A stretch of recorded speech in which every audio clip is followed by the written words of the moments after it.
The Christmas party glowed with warm lights and polite laughter, glasses clinking as executives loosened their ties and congratulated themselves. Music hummed softly while bonuses and forecasts floated through the room, creating that fragile corporate calm where hierarchy relaxes briefly and everyone pretends success belongs equally to all. The boss smiled, raised his glass, and casually asked where my $30,000 bonus was loud enough for nearby tables to hear. I answered evenly that it never reached my account. Conversations stopped mid-sentence. Smiles froze. Even the music seemed to hesitate in the room suddenly. The owner's son reacted instantly, voice sharp, face tight with practiced authority. He accused me of hiding funds, of lying openly, of embarrassing leadership. Eyes turned toward me like searchlights. Before reason could arrive, he declared me terminated, publicly, decisively, without investigation or discussion in front of everyone. No one interrupted. No manager objected. I felt the weight of years compress into seconds. He demanded my badge and access immediately. I reached into my pocket, steady, removed the keycard, and placed it in his palm while the room watched silently with drinks paused midair around us. I did not argue or explain. I nodded once, turned, and walked away through the lights and music. They mistook my silence for surrender. It was something else entirely. I was leaving them alone with a decision that would soon speak far louder than any defense ever could.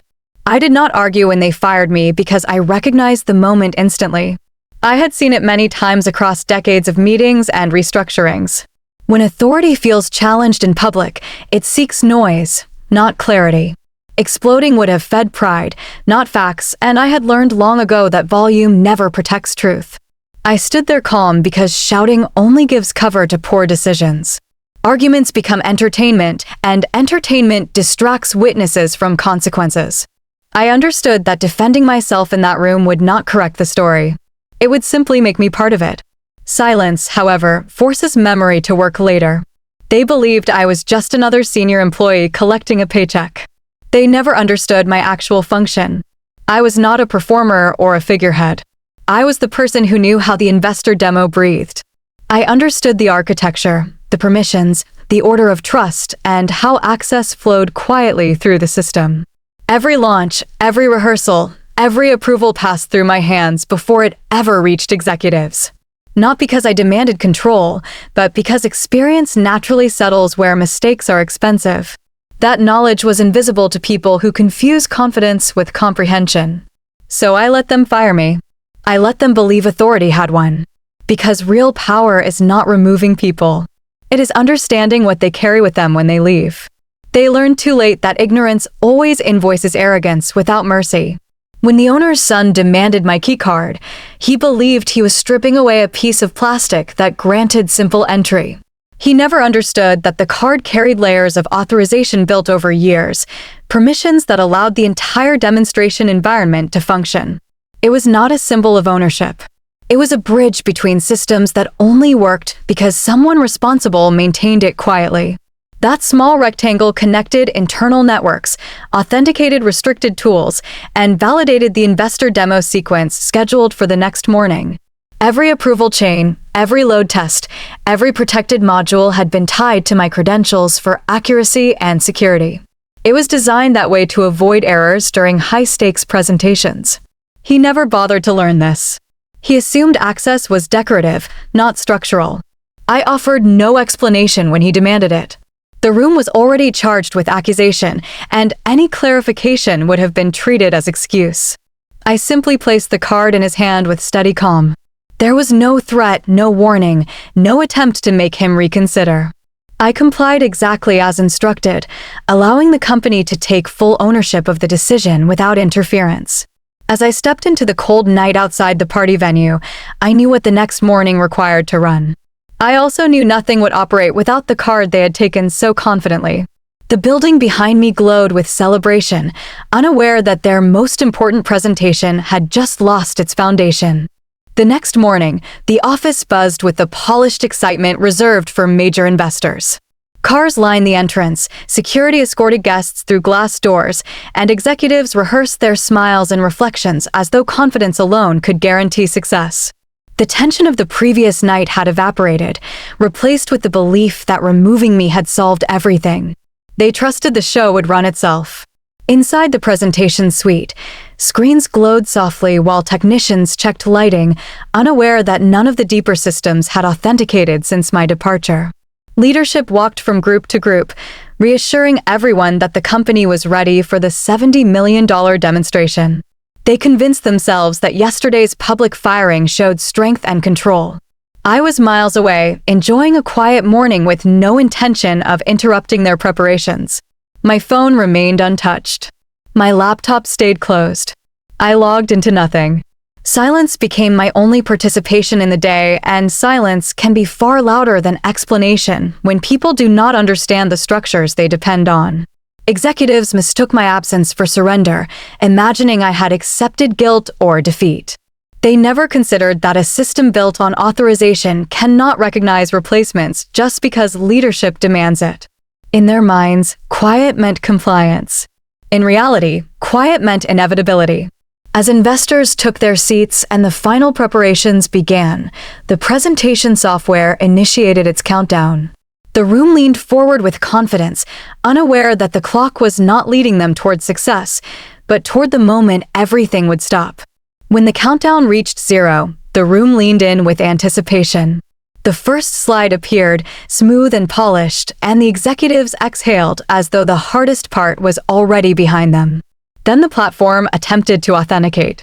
A small spinning circle appeared on the center screen, harmless at first, almost invisible in its simplicity. It continued turning long enough for people to shift in their chairs. Then the request repeated. And repeated again. Technicians stepped forward, whispering to each other as the interface rejected every attempt to open the protected modules. They tried the fallback portal, a secondary route designed for emergencies. It failed instantly. A third system attempted to validate access, only to be redirected into the same endless loop. Investors watched quietly, their initial patience fading into suspicion as the platform struggled to recognize any authority at all. There was no breach. Nothing had been deleted or corrupted. The system was intact, untouched, waiting for the single chain of authorization it had been built around. The card and credentials that once connected every component were removed the moment I handed them back. Without that link, the demo could not legally or technically open. It was not an attack. It was architecture doing exactly what it was designed to do. Whispers turned into alarm as screens remained locked. The realization spread slowly across the room. This was not a glitch or temporary delay. It was structural, immovable, and born entirely from their own decision. My phone began ringing just as the demo room fell into confusion. At first it vibrated once, a soft buzz I almost ignored. Then it rang again, longer this time, followed by another call and a stream of messages appearing one after another. I recognized the numbers immediately. Executives, managers, assistants trying to sound calm while their words revealed the same rising fear. They wanted me to explain what was happening, to reassure them that the failure was temporary. Panic had finally replaced confidence. I did not answer. Not out of anger and not out of desire for revenge. I simply understood that urgency is not a currency owed to people who misused authority the night before. Panic often demands immediate attention, but maturity teaches that not every crisis deserves instant rescue. So I let the phone ring while I finished my morning in silence, allowing their decisions to settle exactly where they had placed them. When I finally called back, my voice was steady and professional. I reminded them that I had complied fully when terminated. Access had been surrendered exactly as requested. Systems were functioning exactly as designed, with no irregular activity on my part. I offered no apology, no justification, no attempt to soften the consequences they had created. Their raised voices on the other end could not change what had already been executed. A signed termination cannot be undone by shouting or desperation. In that moment, they understood that authority may give orders, but it does not grant wisdom. I learned what happened afterward through a chain of emails, forwarded summaries, and the quiet reports shared by people who had witnessed the unraveling. The board gathered hastily that same afternoon, summoned not by strategy, but by the pressure of investors who no longer believed in the stability of the company. What began as questions about a technical delay quickly shifted into firm withdrawals. Funding that had been verbally promised only hours earlier was suddenly paused, then canceled entirely. The owners attempted to explain the failure, but every answer raised another concern. Why had access been tied to a single credential? Why had the team responsible for the architecture been dismissed the night before a major demonstration? Why had no operational verification been completed? The owner's son, who had confidently fired me in public, found himself struggling to justify decisions he barely understood. His certainty from the party transformed into visible discomfort as his own arrogance came into focus. One of the investors reportedly stated that the failure had nothing to do with technology and everything to do with judgment. That sentence spread quickly across the room. By the end of the meeting, several projects were frozen, and the son's authority was quietly suspended pending review. No one offered me reinstatement. I had already moved on in my mind, long before they realized what they had lost. Titles shift, roles change, companies rise and fall, but reputation has a longer memory than any boardroom. To those listening who have crossed 50 years of work and life, I want to speak to you directly and without hurry. What happened to me was never truly about a missing bonus. It was about something far more familiar to anyone who has carried responsibility for decades. It was about understanding the difference between being seen and being understood, between performing a task and quietly holding the structure together while others take credit for its strength. With age comes a clarity that younger versions of ourselves rarely possess. You stop chasing the need to prove yourself. You stop fighting every accusation. You stop explaining your worth to people who benefit from not recognizing it. You learn that reaction serves ego, while restraint protects dignity.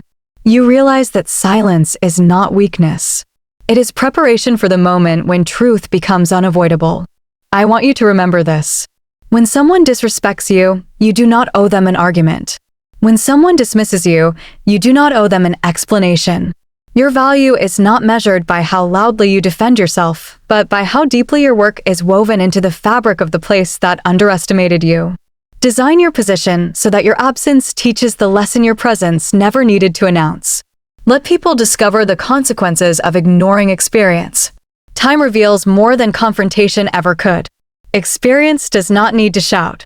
It only needs time.